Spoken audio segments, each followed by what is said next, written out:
yang kedua itu berbicara, berbicara, yang ketiga membaca, dan yang keempat itu menulis ya. Nah, di mana menulis itu kita harus tahu dulu nih ya, kalian harus tahu dulu menulis itu apa sih. Tiap hari kan kalian menulis ya, menulis setiap pelajaran menulis, ada yang menulis gitu ya.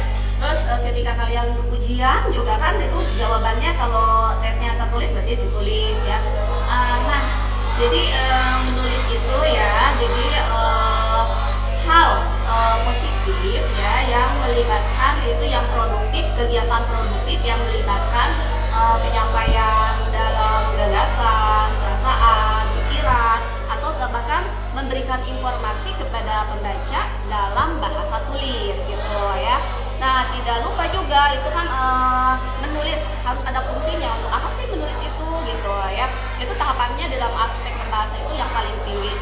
Jadi menulis itu yaitu fungsinya, pemanfaatnya itu yaitu untuk mengembangkan bahasa ya, dimana misalnya menulis itu menuntut kita berkreatif gitu ya dalam mengungkapkan gagasan seperti itu. Dan yang paling pokok itu adalah alat komunikasi secara tidak langsung gitu kepada pembaca atau kepada yang kita lawan yang lawan untuk penyampaiannya itu gitu ya. Nah, seperti itu kira-kira untuk menulis itu. Kalau wawancara sih yaitu kita menemui seseorang narasumber ya, yaitu untuk mendapatkan data itu. Seperti itu. Sangat menarik sekali pemaparan Ibu yang telah disampaikan. Untuk lebih jelasnya lagi, izinkan kami untuk bertanya beberapa hal yang telah Ibu sampaikan. Iya. Apa saja hal yang perlu diperhatikan untuk menulis agar tulisan lebih struktur dan mudah dibaca? Ya. Menulis ya supaya terstruktur, mudah dibaca ya. Jadi tujuan menulis itu kan untuk menyampaikan informasi ya. Jadi yang pertama itu kita harus memahami dulu audiensnya gitu ya. Siapa yang akan membaca buku kita, atau misalnya tadi kan sebagai alat komunikasi kita atau informasi, menyampaikan informasi ya siapa gitu. Misalkan yang dibacanya nih anak-anak, berarti dengan menggunakan bahasanya juga anak-anak, bukan dewasa, isinya juga gitu ya.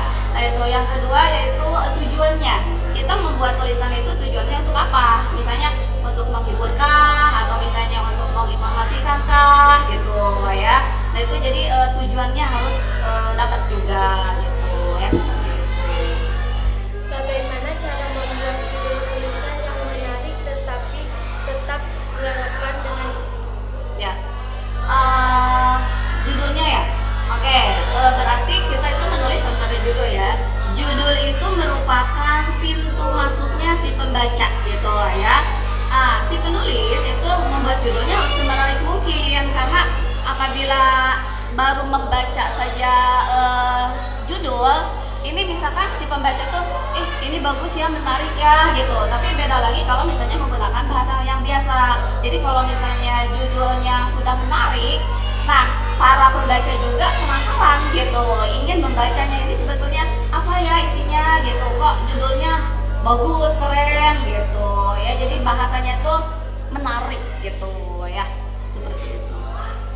Dalam sebuah wawancara, bagaimana teknik membangun suasana nyaman agar narasumber mau terbuka?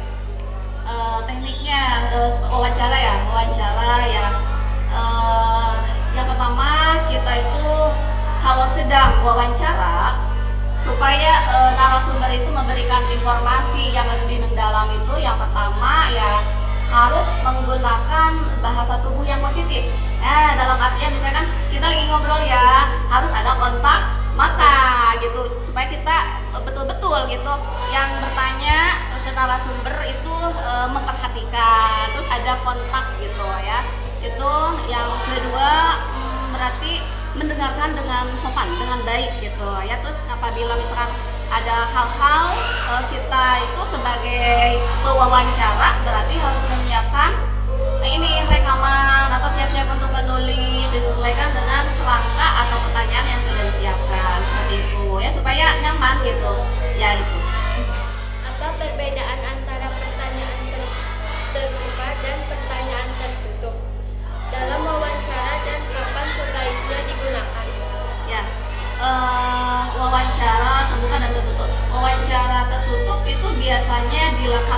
dilakukannya ya secara internal. Jadi si narasumber itu tidak mau mengungkapkan di halayak banyak atau tidak mau diketahui. Biasanya ya simpel-simpel jawabannya, misalkan ditanya bagaimana, bukan bagaimana ya, kalau bagaimana itu terbuka. Misalnya apakah gitu ya, apakah jawabannya iya atau tidak gitu, supaya tidak memerlukan jawaban yang panjang seperti itu. Nah, itu tertutup. Nah, kalau terbuka biasanya narasumber itu dituntut untuk mengemukakan berita yang atau informasi yang dia dapat itu harus panjang jawabannya. Jadi dengan menggunakan misalnya pertanyaannya bagaimana, ceritakan, jelaskan, berarti penyampaiannya atau jawaban yang diberikan oleh narasumber itu ya dituntut untuk panjang, seperti itu. Bagaimana cara menulis kembali hasil wawancara agar tetap faktual dan runtut dan enak dibaca tanpa mengubah maksud narasumber? Ya, cara menuliskannya setelah wawancara itu biasanya menskripsikannya, rekaman kan tadi menyiapkan rekaman, si narasumber itu kan direkam ya, terus dicatat juga gitu. Nah itu biasanya didengarkan dulu si rekamannya gitu ya. Nah baru dirubah ke dalam tulisan rekamannya itu ya. Itu yang pertama. Terus yang keduanya diparafrasekan lagi itu oleh si penulis, diparafrasekan tanpa mengurangi jawaban dari narasumber yang kata-kata aslinya, dan menuliskan kembali gitu ya dengan menggunakan biasanya kalimat-kalimat yang langsung gitu ya, kalimat langsung dan tidak langsung dan seperti itu, tanpa mengurangi keaslian jawaban dari narasumber, seperti itu ya. Sebelum kita tutup pertemuan ini, Ibu silakan untuk menyampaikan closing untuk sobat LT dimanapun berada. Ya, bagi semua sobat LT ya, kalian itu harus terus belajar, harus terus literasi untuk menggali pengetahuan yang nanti kalian ungkapkan ke dalam tulisan. Apabila kelak kalian mempunyai cita-cita ingin menjadi penulis, berarti harus banyak referensi gitu ya, referensi dengan belajar mengungkapkan perasaan, pikiran, pendapat, gagasan seperti itu ya. Terima kasih banyak Ibu atas